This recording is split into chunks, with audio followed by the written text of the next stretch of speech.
wake that ass up. Early in the morning. The Breakfast Club. Yep, Charlamagne the God, Jess Hilarious. DJ Envy had to step out for a second, but we got some special guests, Dr. Leandris Liburd and Tara Robertson. Leandra is the director of CDC's Office of Health Equity, and Tara is the founder and CEO of the Black Heart Association. And since February is Heart Health Month, we had to have them up here today. How are you? Yeah. Good morning. Good morning. Good How y'all to feeling? Be here. Good. Glad to be able to talk about Black women's heart health today with you all. Absolutely. Share a little bit of data. Data's not new, but we really are here to talk more about what Black women can do and how our whole community can support Black women in having healthier hearts and healthier lives. Well, what is the CDC Foundation's Live to the Beat campaign, for those that don't know? Yeah, so the Live to the Beat campaign is a web-based campaign that really targets African Americans with things that we can do in order to protect our health and our heart health. It has lots of resources, lots of videos. It's very culturally based, very much the things that we can relate to in our own communities. And so it's been around for 3 years. We just invite all of your listeners and your viewers to go to livetothebeat.org/heart to heart. So we're going to talk today a lot about the Heart to Heart Challenge. Okay. What is the Heart to Heart Challenge? What is it? Yeah.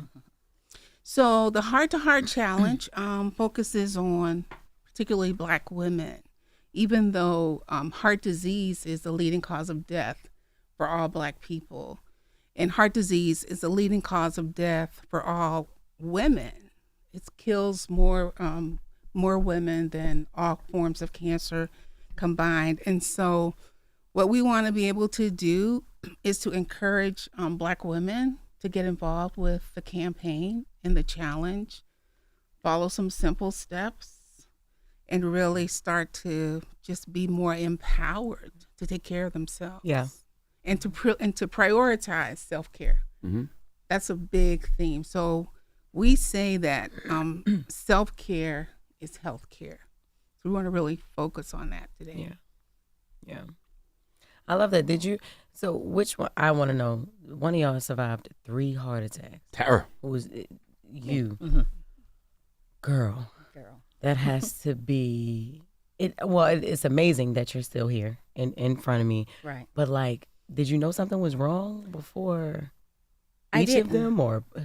I didn't. My symptoms started in 2013. My left arm went numb in my neck, and you would think based on those 2 symptoms that I would say, oh, it's my heart. But no, I'm always in touch with the healthcare system, going to the doctor when I'm supposed to. And so me and my husband said, well, maybe I just sleep on this side too much, start self-diagnosing. Wow. Yeah. And so I did that. And then so I said, well, I'll wait till January to go follow up with my primary care, and thinking I had time, not knowing then that someone was dying every 80 seconds from a heart attack. And so I went to my doctor and I said, hey, these things are happening to me. My left arm's going numb, my feet are darker, I'm tired, my neck. And she said, well, maybe you're just stressed. Your doctor? My doctor said that. Okay. Yes, and so I said, well, maybe I am, because I'm a mother, I'm a wife, I wear all these many hats as many women do. And so I left there thinking I was just stressed. She made no connection to my heart being a possible issue. And so God kept me from January to April. April 10th, I woke up at 2 o'clock in the morning. I still had all those symptoms times 10. And then went to the ER. By the time I arrived there, I felt much better, was dismissed, and told them to follow up with my primary care. And then the next day in my classroom had another one. Then I'm going back and forth with the cardiovascular doctor that I should stay because they wasn't finding anything on their test. But then I was released at 11 at 4 o'clock the next day, going back having a massive heart attack. So were they not doing the right tests? They weren't? I believe that they were doing the test that they know to do. That's what I have to believe to be okay. Yeah. But I think as data shows that most women don't show like men, present like men that with heart attacks. But for me, I had the textbook symptoms. And so we know as Black women, we face other issues with healthcare as far as bias and racism. So I faced those 2 things as going through my ordeal. So we have to know where we stand, and we have to know what our risk factors are. And that's why this campaign is so important. I've done million different. I've done every single heart test that you can possibly do, right? So even when they did, I don't know the technical term for it, but when they put the ink inside of you and they can look inside your arteries, Stress test? No, I did the stress test, but this is when they put the dye in And it you, gets warm. and it makes you warm, yeah. and then they can look inside your heart valves and see if there's any blockage in like your widowmaker. They didn't do that for you? I went through the cath lab during my massive heart attack. They didn't do that before because I guess maybe they were coming back to back, and I feel like they didn't do enough. I'm sure it was other things they could have done. Yeah.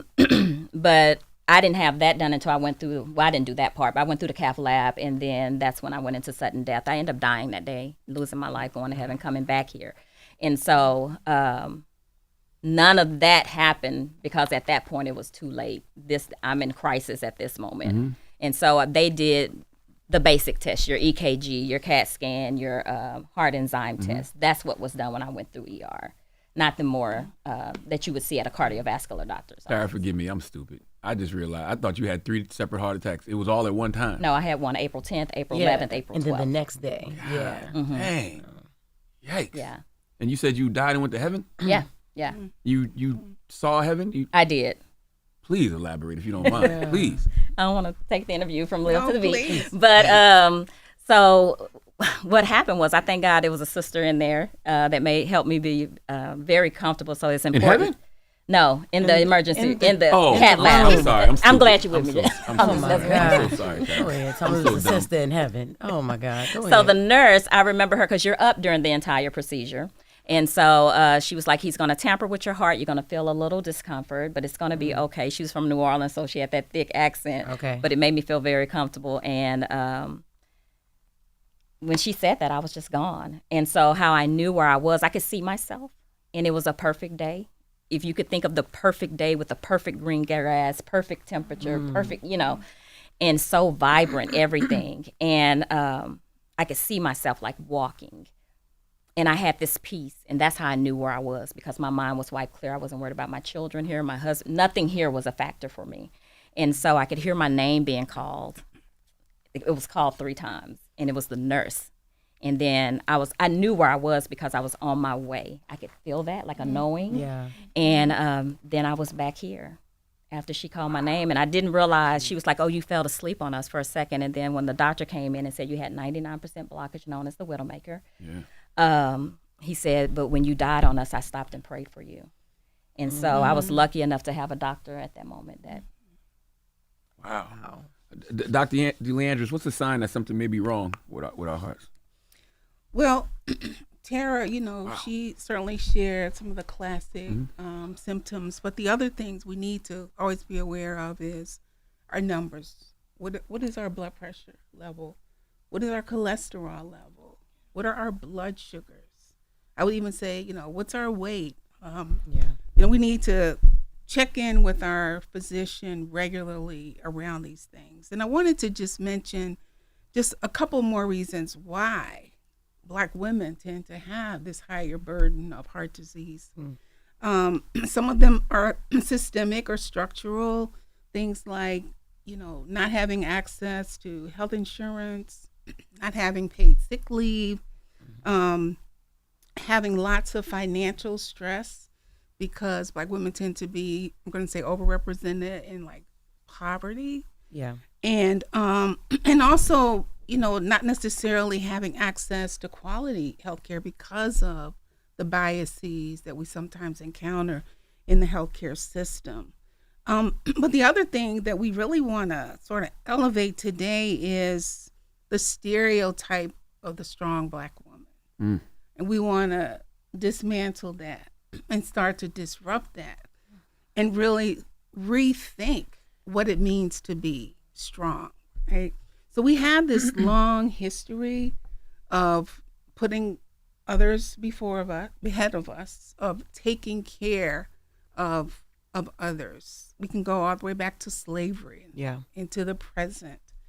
And so we want to give Black women permission today to put themselves first for a change. Right. To really say, I'm deserving of taking care of me. So we know from research that Black women report higher levels of psychological stress. And we know from data that Black women have higher rates of cardiovascular disease overall. A Black woman is 60% more likely to have high blood pressure, higher rates of coronary disease, but also higher rates of stroke deaths than when we compare to non-Hispanic white women. So these things taken together are our concerns. So we want to really encourage and press Black women, their families and communities to really pay attention and take charge, right? So the heart-to-heart challenge is that we're asking women to do 3 things. The first one is to identify a small step that they can take. That could be taking a daily self-care walk. It could be tracking what you're eating and your physical activity, your movement. It could be taking deep breaths, right? We need to do better at breathing and like exhaling some of this stress. Yeah. And also keeping a gratitude journal, which is really surprising, has an actual health benefit. So, and then knowing your numbers, as I mentioned before, and then telling someone. So the second part of the campaign is to go public with the commitment that you've made to prioritize your own self-care. You know, tell friends, tell family members, put it on your social media page. And then the third thing is we want the women who will participate in the campaign to celebrate that commitment by coming to Atlanta if you can. If you're in Atlanta, please come to the Heart to Heart self-care party. It's going to be on February the 24th. If you can't come, you can participate virtually. But there will be like yoga demonstrations, cooking demonstrations. There'll be a comedian there because we know that laughter is good for the heart. It's good for our mind. Which comedian y'all going ahead in? Just like not all the comedians good for your heart I now. don't know. Her name is Shanta Collette. What's her name? Shanta Collette, and she's also a survivor. Okay. Oh, that's nice. That's a good link. Okay. Yeah. Gotcha. Yeah, and then the other thing I don't want to forget to mention in terms of a small step is when you need to speak to a professional because like your world just sort of is like unraveling, you don't feel like you can keep it all together. We want to encourage women to seek that help. There is no stigma that should be attached to that. It's okay. You know, we want to really encourage that, particularly in the Black community. Yeah. So that's like the essence of the campaign. That's why we think this is so important. You know, this year, like I was saying, we've known for decades that certainly that high blood pressure is a big problem in the African American community. But we also know now that there are things that we can do. Yeah. We don't have to just sit with it. I've heard that taking fish oil capsules lowers cholesterol. Is that true? You know what? I'm not really up to date on those kinds of supplements, and I would really encourage you to ask your physician. Yeah, I take them every morning. I would say it is good for your heart. My physician prescribed them to me. So, but of course, you know, you want to follow with your doctor, but they are good. Yeah, I take them every morning. I hear that a lot. Yeah.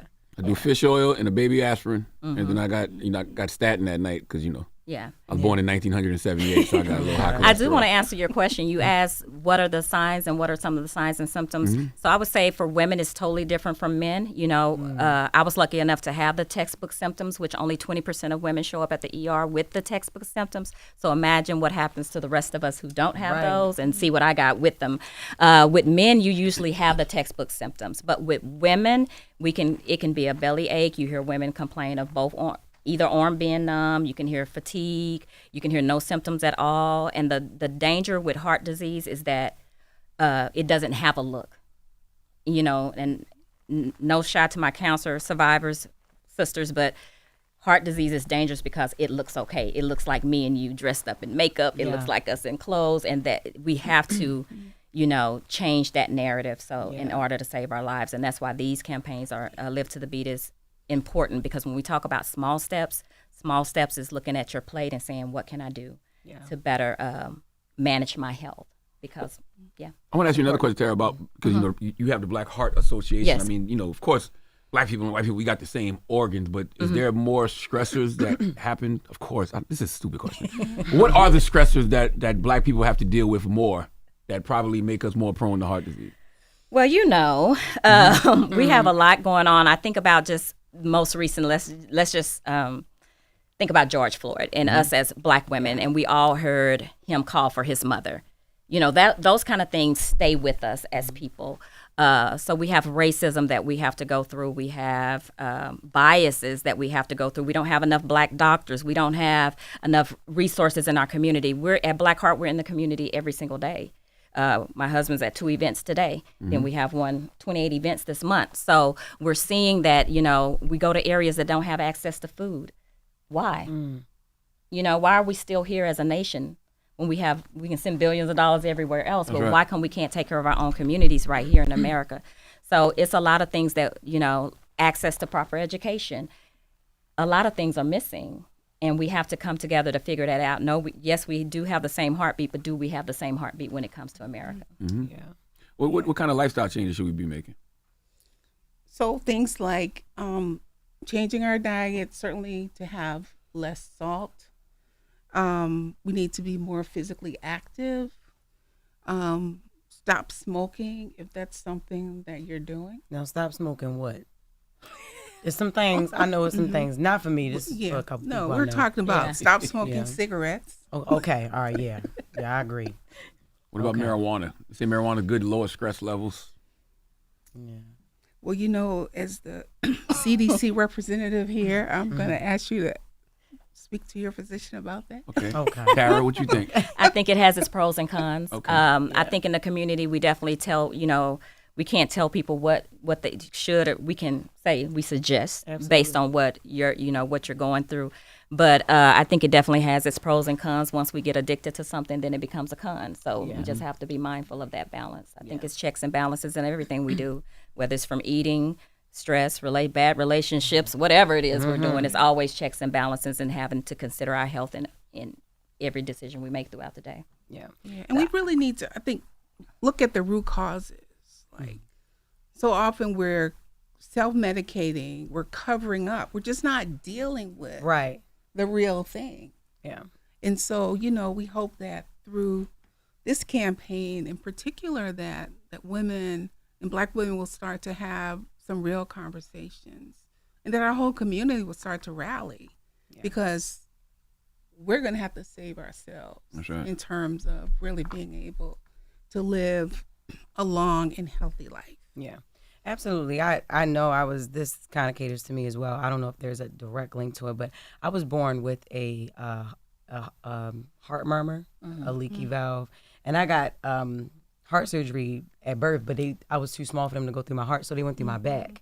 And it hasn't bothered me over the years. It used to bother me when I was a child, when I was really, really young, but since like my vision would go black sometimes, like it would come right back, you know what I mean? But I couldn't like really do too much in gym when I was in like elementary school and things like that, but it hasn't bothered me since then. But every now and then it'll be like a low, I always describe it like this. I don't know if you ever heard this, but like cords get tangled up in your chest. It just feels like that sometimes when I'm laying down and I have to, change positions.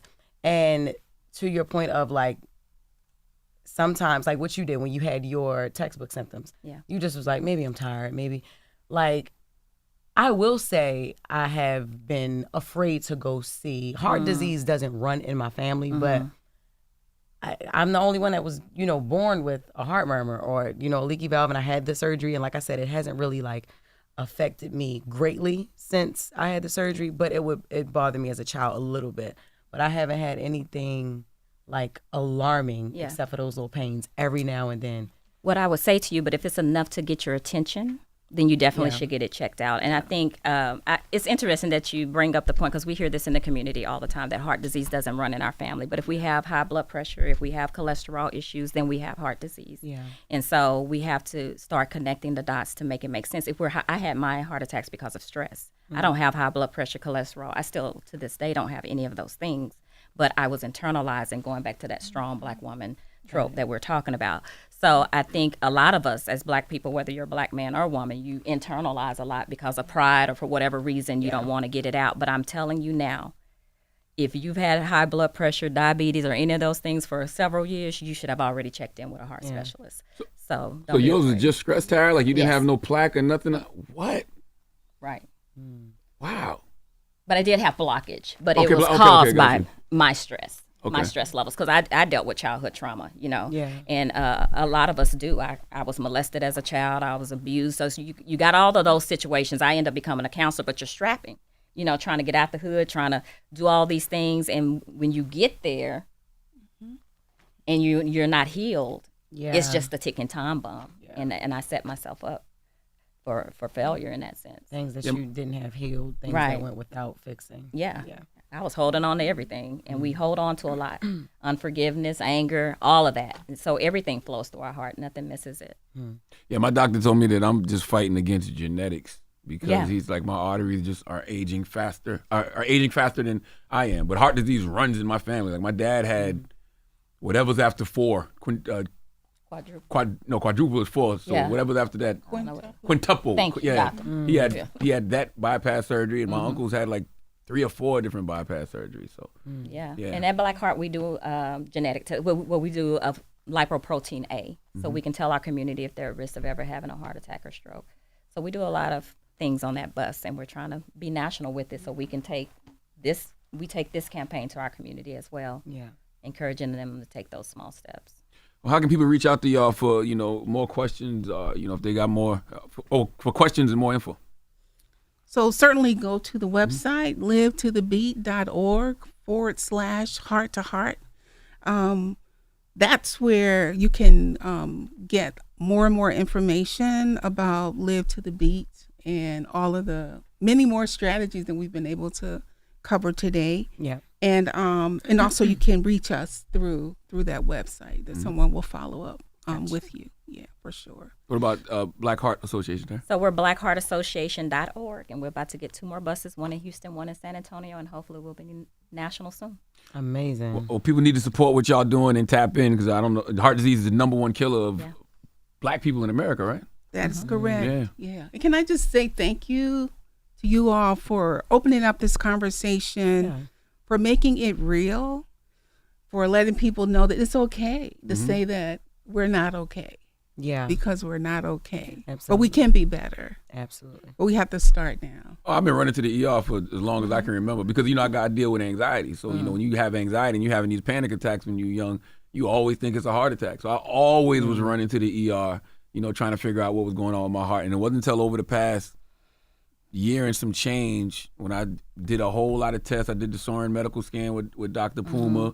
And that's when my mind finally was at ease. I know what I needed to do for my heart health. Yeah, and the fact that you bring up running to the ER, don't allow them to tell you that it's not anxiety, or that anxiety doesn't lead to heart issues, because it does. And you can find out more about that on the Heart to Heart campaign, but it does. And those issues impact your hearts, depression, all that, impacts our heart. So we have to be really mindful when we hang out with these things. And when we go into the ER, have your voice, activate your voice. There's power in our voices, and speak up, because they will dismiss the fact that you have just anxiety or just this. So make sure that they're doing those heart checkups when you arrive at the ER. Thank you. Thank you, Dr. Leandris Liburd. Did I pronounce that right? Yep. No, it's not fine. No, what is it? Leandris Liburd. Leandris Liburd. We can't be messing up nobody's name. That's going to contribute to the heart. That's right. That's right. No, it's I've been Liburd. called a lot of things. So. Yeah. And Tara Robinson, thank you for joining us this morning. Thank y'all for having us. It's The Breakfast Club. Wake that ass up. In the morning. The Breakfast Club.